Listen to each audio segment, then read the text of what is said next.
All right, if you are just tuning into the replay, welcome to the Larson Life Group team meeting. We are live right now on Wednesday, April 24th, and I'm going to chat leads. So if you're struggling with working leads, I want to help you unstruggle working with leads. And so I'm going to break it down for you from like a 10,000 foot view, and then we're going to roll into a Q&A with remaining time on the end. So we have two types of leads here. One, we've got mortgage protection leads and we've got digital leads. You're going to hear people talk about leads all the time. They're going to boil down into one of two categories. They are either mortgage protection leads or they are digital leads. That's it. There are only two types. Mortgage protection leads are what we'll also refer to as analog leads. Okay, what we mean by analog is straight up old school written. The way we produce mortgage protection leads is that when somebody originates a new mortgage or refinances an existing mortgage, that information is filed with the county. It is public knowledge. We are going to get that knowledge and we are going to mail them a card, snail mail card to their USPS mailbox that is going to say something along the lines of, hey, Jennifer, congrats on the new house. But if you were to die or become disabled, would your family be able to afford keeping it? And about 1% of people are either going to handwrite, fill out that card with information and mail it back, or they're going to call the phone number on the card requesting information. Okay, it's analog because this is old school mailing. You are going to purchase these leads through Opt. So when you get your Opt credentials and you go to the leads map, you're going to purchase these analog mortgage protection leads through Opt. They're generated in line with loans, as I talked about, and they're going to be categorized as A leads, CI or call in leads, and then B leads, B1 through 5. A leads are similar to call-in, but A leads are hot off the press. You are the first and only one to get this lead. This is like, just got it. It is expensive.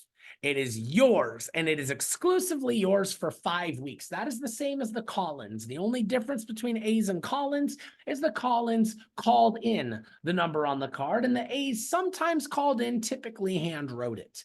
But in both of the cases, A's or call-ins, you are the first person to get your hands on that lead. They have just requested it, and you're going to be the first to call them, and they are going to be exclusive to you for 5 weeks. If you do not close them in 5 weeks, they go back for sale in a bonus pool. Now, this is where the B leads come into play. B is for bonus. 1 through 5 is in line with how many other agents have had that lead before you and were unsuccessful in closing them. So a B1 lead, one other person has had that lead. That was either an A lead or a call-in lead before you got it. A B2 lead, 2 other agents have had that lead. Someone had it as a B1 lead, someone else had it as an A or call-in lead. A B3 lead, same thing. 3 other agents have had that. Now, these are going down in cost as they go. So by the time you get to B5 leads, these leads have had 5 other agents working these leads, right? They're sometimes not friendly. They've been called a little bit. They're older. They're grumpy. They're also super cheap. So it's really, really good if you need a lot of reps to get on the phone to get comfortable to get these leads for a low cost. All right, but this is understanding the leads you're working with. Pros to mortgage protection leads. Yeah, there are diamonds in those leads for sure. The pros is all of these mortgage protection leads are financially vetted. What I mean by that is they have a mortgage, so they have something definitely to protect, and they have the money to protect it. Okay. Secondly, we have so much data on them. We have on conversion ratios and the ROIs, because we have been working with mortgage protection leads since 2009. We've got 15 years of data on mortgage protection. We are not guessing these leads work. We know for a fact these leads work. Cons on mortgage protection leads. They're typically an older demographic.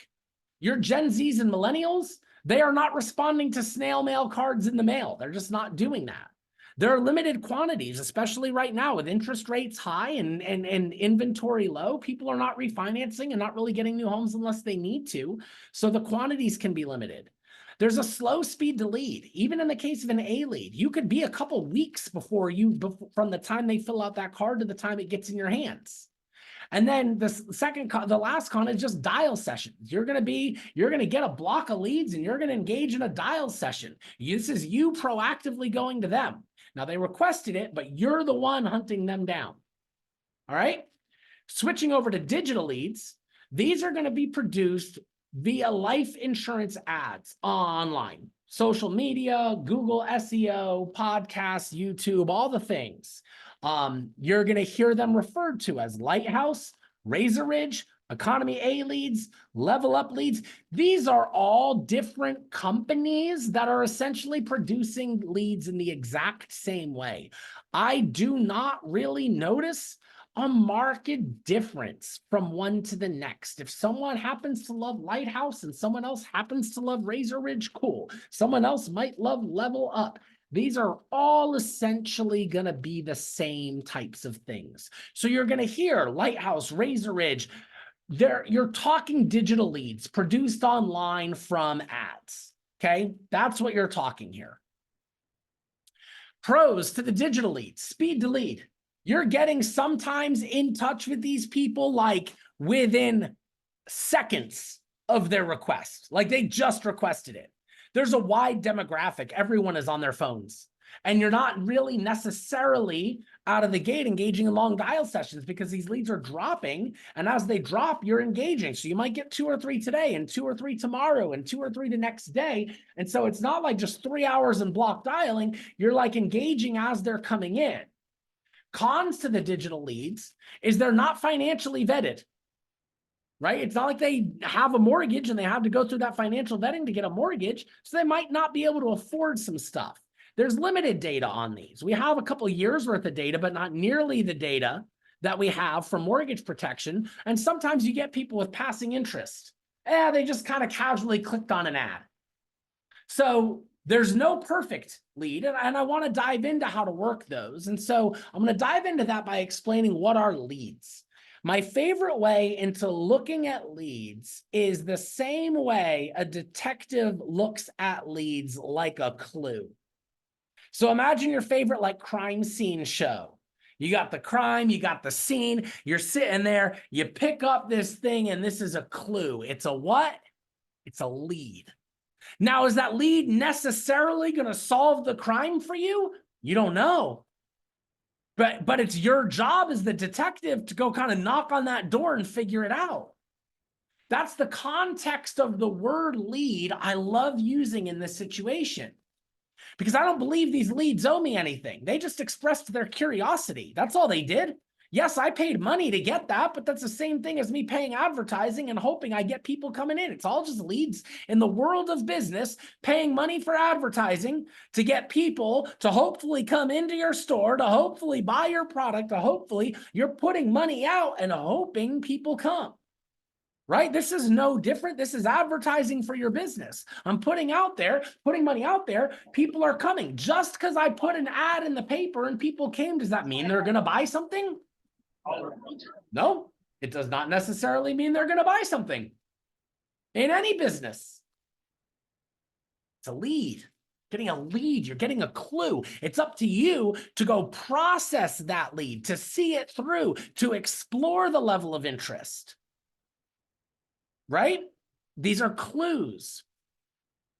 Every lead that filled out a form is interested, but not necessarily ready. Don't confuse those two. They're interested. Their level of interest is going to vary. Their level of readiness is going to vary.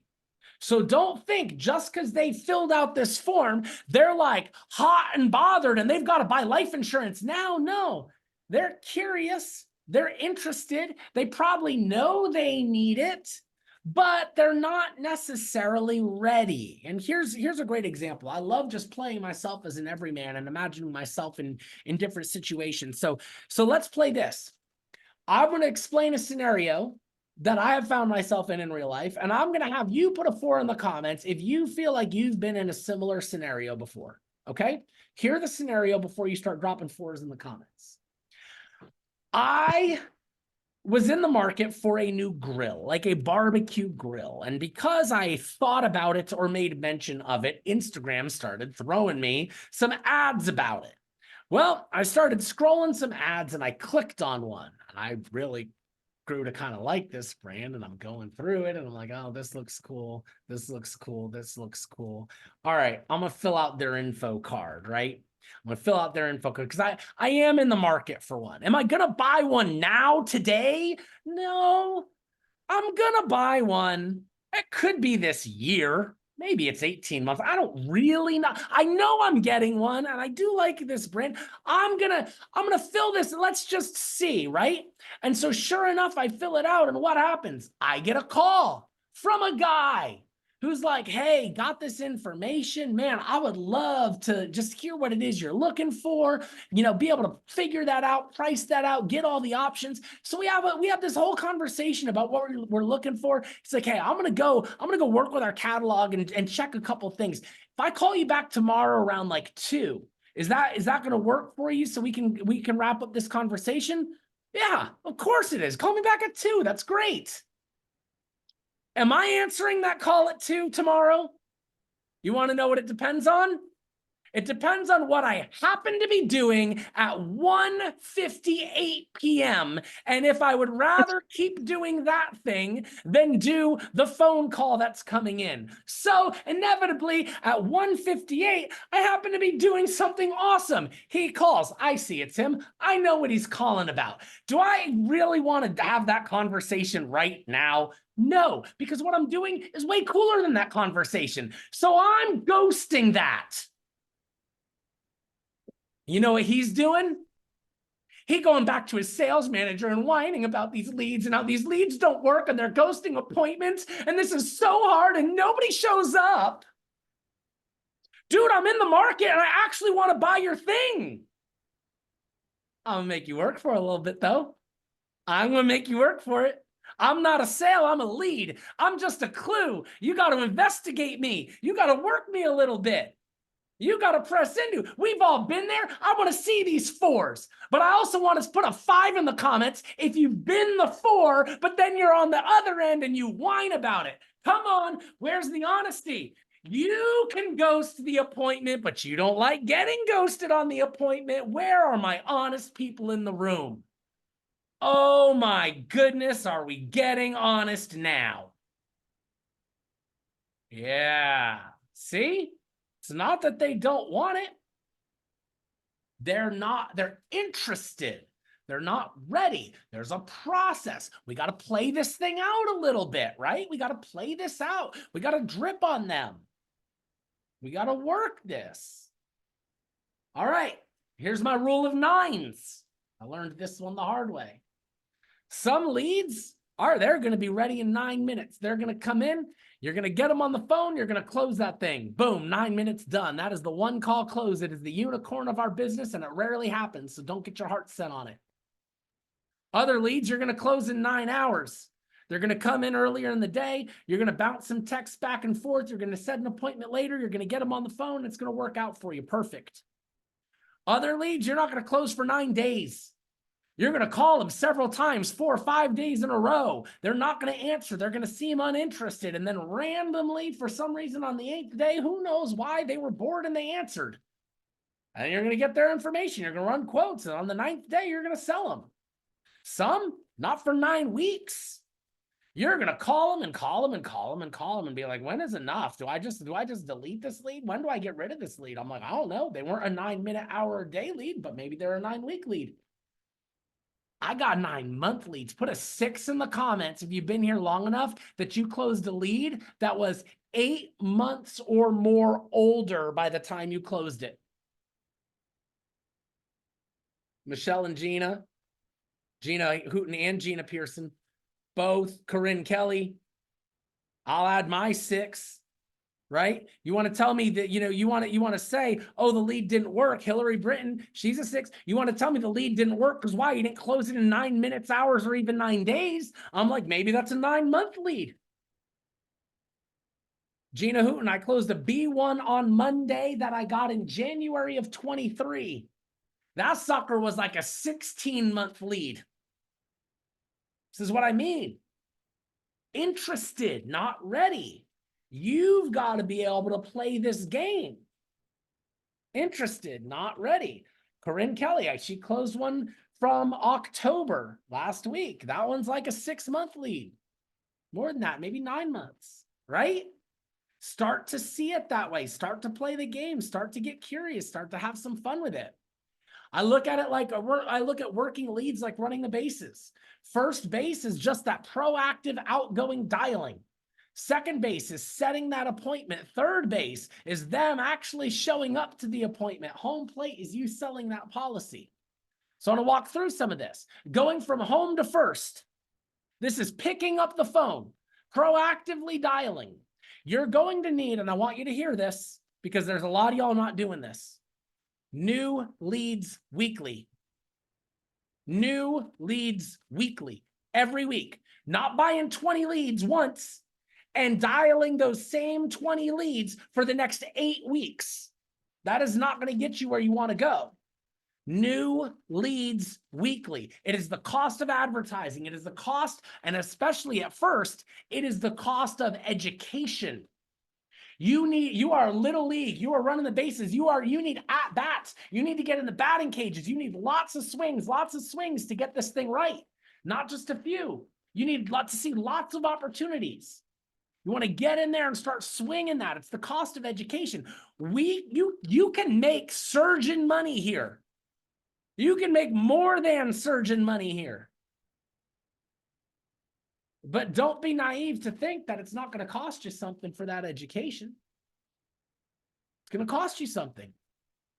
You're going to have to set your schedule.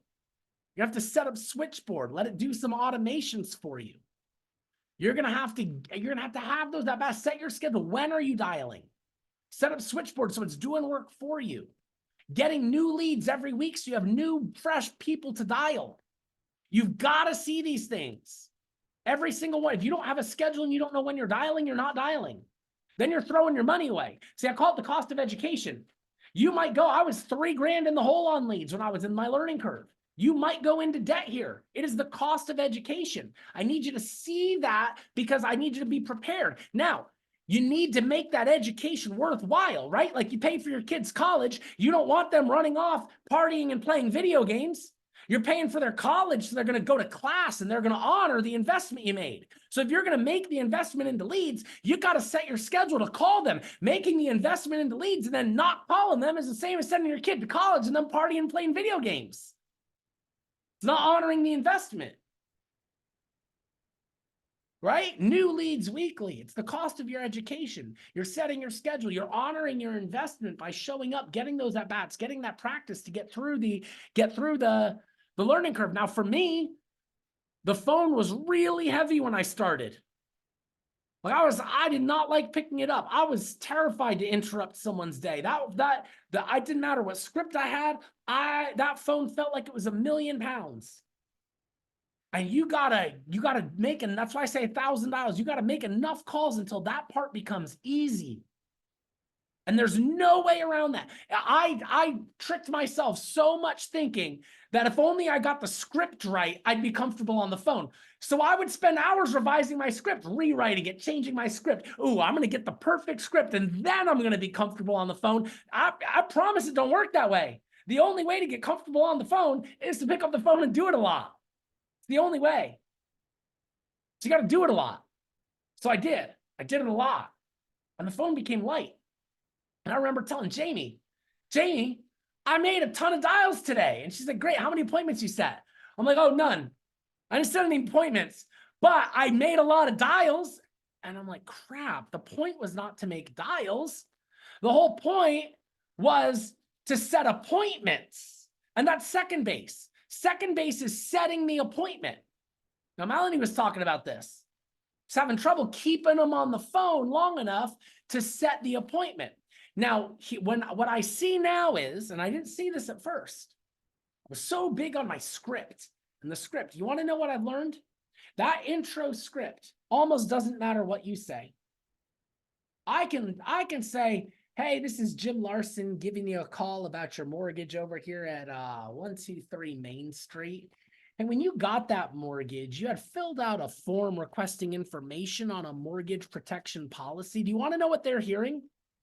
First of all, it was a phone number they didn't recognize. Second of all, it's a voice they don't recognize. Do you want to know what they're hearing while I'm talking?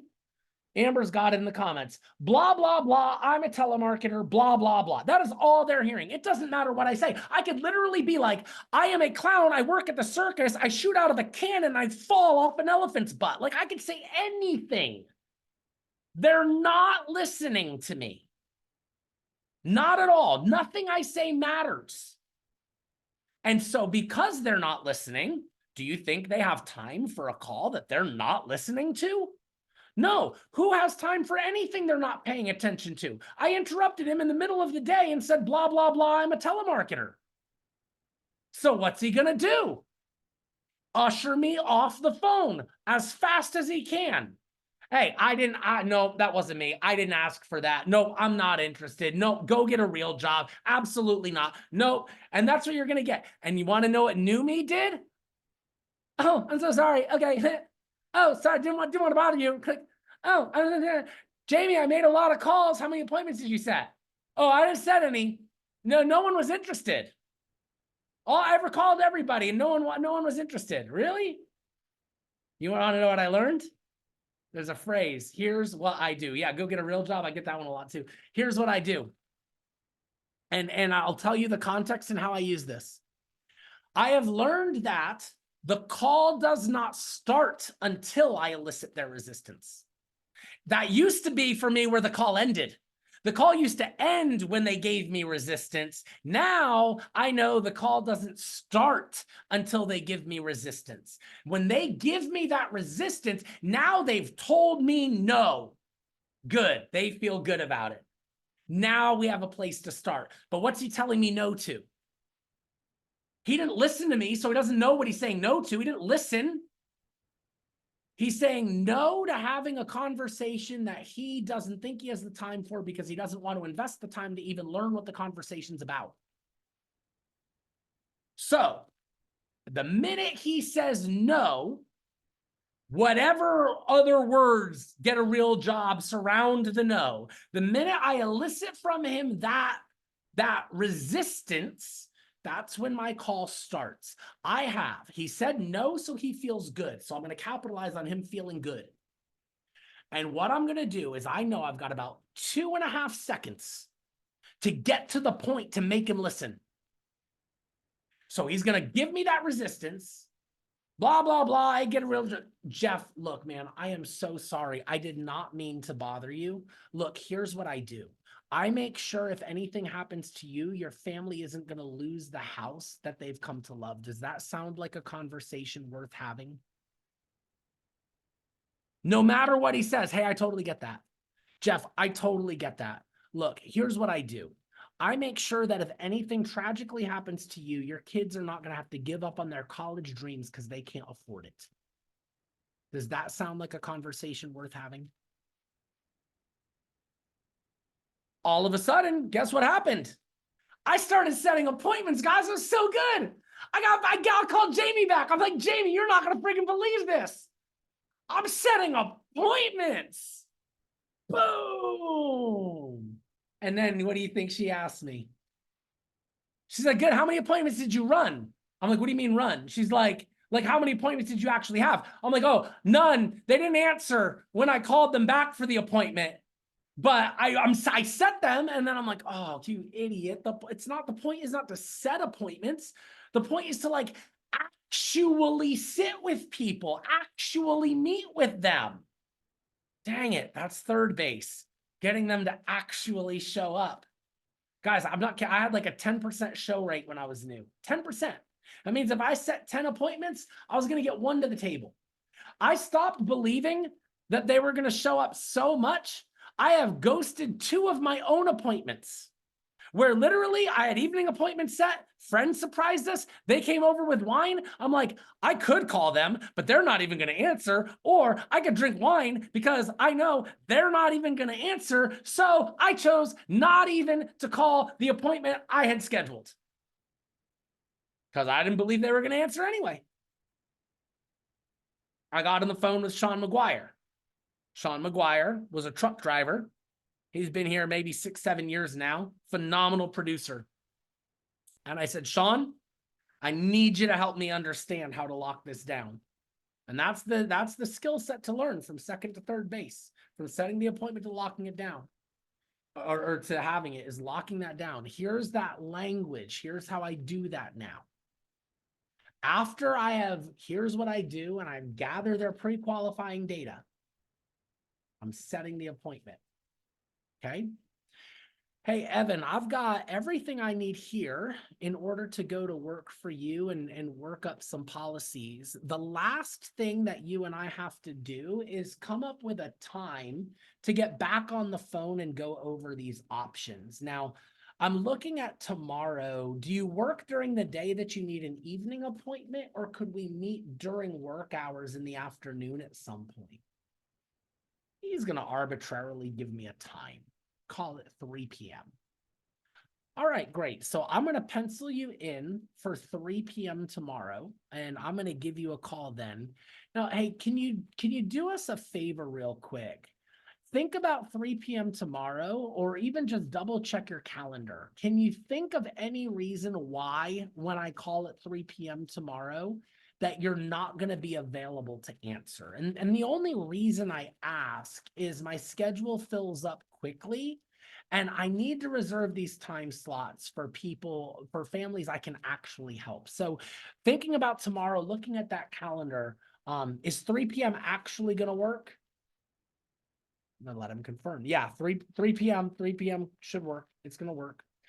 Great, Jeff, or Evan, I'm gonna go ahead. I'm gonna erase this pencil mark I made. I'm gonna write you down here in pen for 3 p.m. tomorrow. And then I'm gonna call you at 3 p.m. tomorrow, and you're gonna answer me, correct? I am that direct now. I'm gonna call you at 3 p.m. tomorrow, and you're gonna answer me, right? Yep. Great. I'm going to text you over my business card so you have that. And then if you have any questions in between now and then, don't hesitate to reach out. It used to be, hey, Evan, the last thing we need to do is set up a time to meet. So I've got a couple time slots tomorrow, 3 p.m., 6 p.m. Does either one of those work? 3 p.m. All right, great. I'll give you a call at 3 p.m. Don't hesitate to ask me any questions before then. Boom. That was it. Now, I'm going to make you feel guilty for not showing up. I'm going to be very direct. Then guess what happened? Overnight, just employing that language, my show rate went from 10% to 50%. Overnight. Overnight, I went from 1/10 of my appointment showing to half of my appointment showing. And I'm like, Jamie, you're never going to believe this. You're never going to. I'm running appointments. She's like, great. How many policies you sell? Oh, I didn't sell any. They needed to think about it. I'm like, dang it. The point isn't to like have appointments. The point is to like actually protect families. I got a whole new skill set I need to learn now. And that whole new skill set is going from third to home, which is selling that policy and protecting that family. I've got a whole process I do. If you go to the Larson Life Group onboarding, go to running that appointment and watch that video. It is a very systematic process. I have people all across Symmetry Nation telling me that they watch that weekly in order to keep it fresh. I had one woman tell me this week she was in a lull and she realized it's because it'd been a month since she watched that, even though she's watched it a dozen times. That is the type, you want to have that down. It is a whole process of removing the pressure, setting up the problem, eliminating the objections before they come, assuming posture. Absolutely go check that out. Absolutely. Like, This is me right now. I have to learn to get to home base. Yeah, Lindsay, what you're going to do this evening is you're going to go to larsonlifegroup.com/onboarding. You're going to scroll to the bottom where it says, I need help running the appointment. You're going to watch that video, and then you're going to take it a step further. You're going to text me your takeaways from that. So A, I know you followed through and you're coachable, but B, I get to see what stuck out to you that you were missing before. What do you think of that? Can we make that deal? Deal. Yeah, I'm calling you out so hard right now. You can't not make that deal with me on a call. All right, that's good. Tone and posture. You want to remember you're just helping. You are not a salesperson. Don't take your own financial pressure or your own fear of failure into that appointment. You're just helping them. They asked for help and you're there to help. This is not hard. Slow, low, calm, controlled. Even if you feel insecure, even if you feel like I just got my license and I don't know anything and they're going to ask me hard questions I don't know how to answer, cool. You can always find the answer. If you go, that's what one of the biggest things the GroupMe are for. GroupMe is, yes, we love to like give announcements and we love to shout people out and celebrate. You want to know what we also love to do? 911 means in our world that you are with a client right now. If you go to GroupMe 911, I need this, guess what? You're going to have 4 answers while you're still on the phone with that client. You can always find the answer. Always find the answer. Tone and posture, managing emotion. That's going to be the hardest part. The biggest difference from new agents struggling to new agents winning is deciding the leads work. Deciding they work, period. If the leads are still on trial for you, as in, you're still determining whether or not they work. You're still figuring out if they work. You're asking the wrong questions and barking up the wrong trees. The leads work. The leaderboards prove it. The data proves it. It's your skill set that needs work. And as long as you're willing to blame the leads, you're abdicating the responsibility you have to get better. Stay curious. The leads are proven. Stay curious. Ask good questions. Trust the process. You are likely going to have to spend more than you make during the learning curve. You know how that's going to feel? Unnerving. Scary. Going to wonder, am I getting myself in a hole here? You're going to have to manage that emotion. One thing I can promise you is we've got a system that people win at. Another thing I can promise you is you have everything it takes to win. But you're going to have to invest. You're going to have to invest time, effort, energy, money. You're going to have to follow the system. There's no way around it. There's no shortcut. There's no easy button. There's no ship coming to take you there. You're swimming. You're learning. And it's so worth it. It's so worth it. Don't get negative. People are going to ghost you. We walk through, did it help? Put a 7 in the comments if me walking you through the process of me ghosting that grill appointment helped you understand and have some empathy and understanding for the people that ghost you. Right? We've all been there. Don't get negative when people ghost you. Get curious. Don't get negative when people aren't answering. Get curious. Don't get negative. Don't ever, just please protect your mind. Manage that emotion. Don't get negative. Get curious. Ask good questions. Remind yourself that people dumber and lazier than you are winning. I promise. And don't name names. That's not nice. Don't name like who is dumber and lazier than you that's winning. But we know those people. I definitely fueled my journey here by being like, all right, I'm going to be honest. If they can do it, I can do it. There's no freaking way they can do it and I can't do it. And I'm not naming names, but I love Jamie. I'm totally kidding. But you got to understand, like, this is a skill set to learn. This is a skill set to learn. All right, we are up against time. So I'm not going to take questions, but we do have Ask the AO almost every single day in the workroom. There are resources to plug into, guys. We've got tomorrow, we've got sales training calls. Friday, we've got the PO call. We've got the workroom open. We've got Ask the AO. You have my personal cell phone number, my number going up here, 540. If you're writing it down, write it down. Otherwise, I'm putting in the comments, 287-3693. That's my cell phone. Call me, text me. The last thing in the world I want you to ever say if you're in my agency, I didn't have any help. BS. You have all the help in the world. I will answer every freaking question you have. My agency could be 1,000 people deep. I will answer my phone and I will text you. You will never get to escape my agency saying you didn't have help. You want to know why? Because I'm going to put this on you. I'm going to make you take responsibility for your results. I'm going to make you take responsibility. I'm not going to let you get away with there was no one there to help me. Nah, you had the help. You did nothing with it. See, that's my goal. My goal is to give this to you so you can see what you're made of, so you can rise to the occasion, so you can build a business that you're proud of, so you can look in the mirror and be like, I did that. I'm going to give you everything so that you can do that. You will never get to walk out of here with the excuse that you didn't have help. You walked into a place where you're going to have help. And some of you don't want help because it's eliminating your excuses for failure. Some of y'all were like, dang it, if I didn't have help, then I'd have an excuse for failing. I'm an excuse eliminator. You're going to have to stand on your own failure on your own. Sorry? Not sorry. Instead of standing on your failure, I want you to win. I want you to build something you're proud of.